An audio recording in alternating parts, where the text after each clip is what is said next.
What is going on, Crimson City? My name is Crimson CBAD, bringing you guys our Week 8 Team Builder for APA, the American Pokemon Association. Your Detroit Stillwings going up against Coach General Tar Heel and the Charlotte Charizards. If you guys are excited, show some love in that like button down below. And of course, if you're new, feel free to hit that subscribe button as well. I will be linking Tar Heel's channel in the description of this video. You guys can go show him some love as well. Check out Team Builders, battles, all that good stuff. We'll talk a little bit about his team, and then we'll break down our team, what we're bringing and why we're bringing it. So he's got a very threatening team. First off, Landorus Therian, the most used Pokemon in Showdown singles right now. 145 attack, great defenses as well. I mean, great ability with Intimidate. It is ground flying with the Intimidate ability. Being able to set rocks, being able to defog, being able to Swords Dance, being able to Rock Polish, being able to explode, being able to have access to like Z Fly, Z Stone Edge, Z Earthquake is just so terrifying. It is one of his Z move users. That is something to note. He has Mega Charizard X, which also hits like an absolute truck. 130 base attack with the Tough Claws ability, boosting any physical contact moves that it does have, being able to set up with Dragon Dance, being able to set up with Flame Charge, being able to Will-O-Wisp, being able to Roost. Very terrifying. He has Toxapex, an incredibly bulky water type Pokemon with 152 base defense and 142 base special defense with the Regenerator ability. Being able to haze Pokemon, being able to has access to Recover, Regenerator also giving it more longevity. Being able to set up Toxic Spikes, spamming Scald, spamming Toxic, things like that can be very annoying. Togekiss, a great fairy type, has access to Serene Grace, boosting the secondary effects of moves. Like similar, it's Jirachi's ability, so it can get annoying if need be. Has access to Thunder Wave, Heal Bell, Defog, Roost, Nasty Plot for setting up as well. Cobalion is an absolute monster. I'm drafting Cobalion from here on out in every league just because I'm tired of facing it. Can set up a Swords Dance, Rock Polish, Calm Mind, all that good stuff. Can be a fast taunt user, Volt Switcher, Close Combat, all that good stuff. Another Z Captain on his team as well. He has Torrent Greninja, which is incredibly fast, has access to things like Water Shuriken for priority. Ton of coverage moves. I'll talk a little bit about Greninja here in a bit, and why I think he's bringing it. Electros, another Pokemon I can definitely see coming, has the Levitate ability, so it does have no weaknesses. Wide variety of coverage, has slow turning momentum with Volt Switch and U-Turn as well. Super Fang knockoff, Giga Drain, Drain Punch as well. Gourgeist, he does have access to all forms of Gourgeist. I would anticipate maybe like a defensive Super Gourgeist with Colbur Berry would be coming. Will-O-Wisp support, Leech Seed as well. Komala is a Wish Passer, it's a U-Turner, it is a Status Absorber, very bulky Pokemon. Piloswine, which you are using in the NPA right now, a very bulky and very reliable Rock Setter, in my opinion, has access to priority and Ice Shard, Icicle Crash, I believe it gets Endeavor. Someone's gonna misquote me on that because I doesn't get Endeavor. Earthquake, Icicle Shard, Icicle Crash, Ice Shard, Stealth Rock. Very common set on Piloswine. Could run Toxic as well for some of my bulkier Pokemon. And then Alakazam, incredibly fast, a Psychic type Pokemon, which I don't see coming just because I do have like such a reliable Pursuit Trapper with Mega Tyranitar. But can hit very hard, hits really hard after some Calm Minds, Magic Guard ability as well, preventing it from taking damage to Sand, Rock, Status, all that fun stuff as well. So enough about his team. We'll talk a little bit about our team, what we're bringing, why we're bringing it. Some things I want to note as I say enough about his team. He has 3 Rockers in the form of Lando, Cobalion, and Piloswine. He has a Spiker in the form of Greninja. He has a Toxic Spiker in the form of Greninja and Toxapex. Rapid Spinner in the form of Komala. Defoggers in the form of Landorus Therian, Mega Charizard, and Togekiss, excuse me. And then a Heal Beller in the form of Togekiss. So, first up here, we're bringing Sand this week. Serrated, Life Orb, Sand Rush, Excadrill with Earthquake, Swords Dance, Return, and Shadow Claw. 76 in HP, 252 attack, 180 speed with a Jolly Nature. With this much speed in Sand, normally you don't run this much speed in Sand, I feel like, but we are bringing a speedy Excadrill in Sand to outspeed Scarf Greninja, which can definitely show up. It is his only Dark type on the team, and it kind of threatens out Latios with the Dark Pulse, so I do anticipate that coming for sure. So we have enough speed to outpace that. He could bring the Water Shuriken, which if he does, there's not much I can do about that with this thing in the Sand. But +2, we blow back everything. Earthquake hits absolutely everything.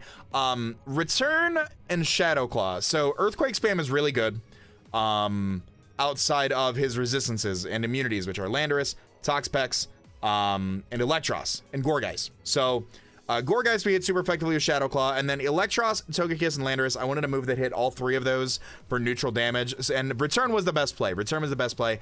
Tops out at 102 base power with max happiness, so we are able to do that.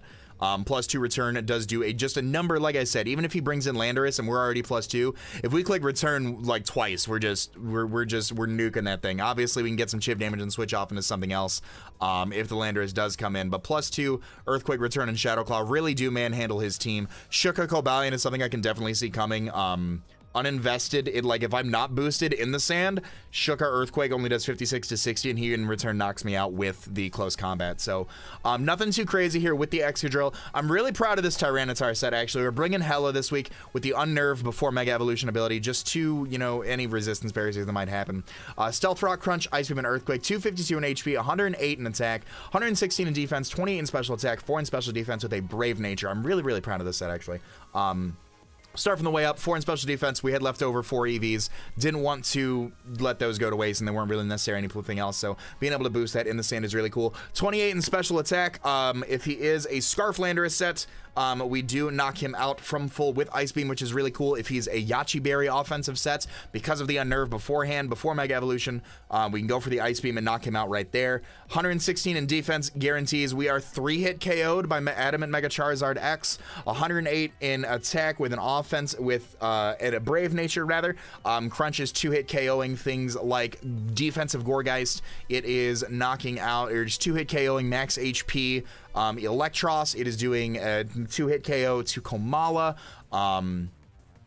Ice Beam also is a 2-hit KO on Togekiss if he does bring it. Earthquake is a 2-hit KO on defensive Toxapex. Earthquake is a 2-hit KO on Mega Charizard as well. So I don't think Alakazam's coming, just because, like I said, I do have Tyranitar here. And then the rest of it in HP, just to spread out the bulk, spread out the love. Really like this set. I'm really hoping it does a lot of work to his team. Stealth Rock obviously doing great damage to the Togekiss, being able to break a potential Sash on Greninja, being able to wear down his team. 50% to Charizard before Mega Evolution, 25% afterwards is always very nice as well. Speaking of Charizard, we do have Scarf Lottie coming this week. Wintergreen is coming. That is not the right one that I want. There we go. Wintergreen is coming this week with a Choice Scarf, Draco Meteor, Psyshock, Ice Beam, and Trick. 12 in HP, 252 special attack, 244 speed with a Tib in Nature. We are outspeeding Scarf Cobalion by 1 point. We are outspeeding +1 Mega Charizard X as well with this. Draco Meteor does knock out Mega Charizard X from full. Psyshock is doing a number to the Toxapex. Ice Beam knocks out the Landorus Therian. And we just kind of threaten everything out with this. Being able to trick and cripple mons too. So if like Electros is his switch, or Toxapex is his switch, or, you know, Piloswine is his switch into this thing, we can trick them the Choice Scarf, receive their item, and thus cripple them further. That is the plan with this. Nothing too crazy here. We needed just the enough speed to outspeed Cobalion by 1 point. Max special attack, and then the rest in HP just to give us that autumn mounts. Next up here, we are bringing Son of a Biscuit. I don't know why this is always happening right here. I don't know why all my sets got erased like this. We're bringing Galvantula, Expert Belt, Archeop this week with the Compound Eyes ability, Spiderweb, Thunder, HP Ice, and Energy Ball, 252 in special attack, 4 in special defense, 252 speed with a Timid Nature. Spiderweb is really good for trapping things like the Toxapex, like the Togekiss, like the Electros as well, Gourgeist, things like that. Thunder is very spammable against his team once Landorus and once the Electros are gone. Very, very spammable. Piloswine's there, but I don't think Piloswine's coming, just because I've got Excadrill with Iron Head. Or I could have Excadrill with Iron Head, rather. HPI is good for Landorus. Energy Ball is good for the Piloswine as well, just in case it does come. But Thunder, like I said, is very, very spammable. Being able to trap things with Spiderweb is also really, really cool. I'm looking forward to doing that this week. Next up here, we have another set that is just not where I want it to be. Cabaret the Aromatisse is coming this week with the Shed Shell Aroma availability, Wish, Protect, Moonblast, and Heal Bell. Being able to heal up any Scald Burns that Toxapex might toss around is really, really nice. Being able to heal off any statuses that Electros can toss off, Will-O-Wisp that Gourgeist can throw around as well. Moonblast is really spammable against his team outside of Toxapex, and the Electros, which I anticipate will be AV, because every Electros is AV. Wish and Protect just to be able to... the word I'm looking for here, heal back up our Pokemon, things like Tyranitar, things like Latios, things like Gyarados in the bag. Being able to Wish Pass is always really, really cool right there. 248 in HP to get the most out of our bulk, while giving us that auto mount to switching in on hazards. 196 in defense helps with things like Landorus and Charizard, and 64 in special defense just to give us that extra bulk. Being able to help out against things like Togekiss and Electros is very, very nice in case he does bring a specially offensive Electros. And last but not least, another set that Showdown is just not wanting to work with me with. We've got Buck the Gyarados. AV Gyarados with Intimidate, Waterfall, Ice Beam, Earthquake, and Iron Head. 244 in HP, 148 in attack, 40 in special attack, 76 in defense with a Brave Nature. I don't have a Greninja switch in on my team given the right set, and if he brings HP Electric, that's one less moveset he has for coverage. So AV was the way to go. You know, we've got a tremendous special defense and HP stat on Gyarados. Boosting that with the Assault Vest is really cool. Waterfall hurts, excuse me. Waterfall hurts Landorus. Ice Beam obviously hurts Landorus. Earthquake hits the Mega Charizard. Iron Head hits the Togekiss. Earthquake hits the Toxapex. Earthquake hits the Cobalion. Earthquake and Iron, or Earthquake for the Greninja. Waterfall is really cool for the Electros. Ice Beam can hit the Gourgeist. Waterfall hits Komala. Waterfall hits Piloswine. Waterfall hits the Alakazam as well. So didn't really have too much as far as a switch in on this. A lot of bulk to get the most out of our investment, while still giving us that odd amount, switching in on hazards.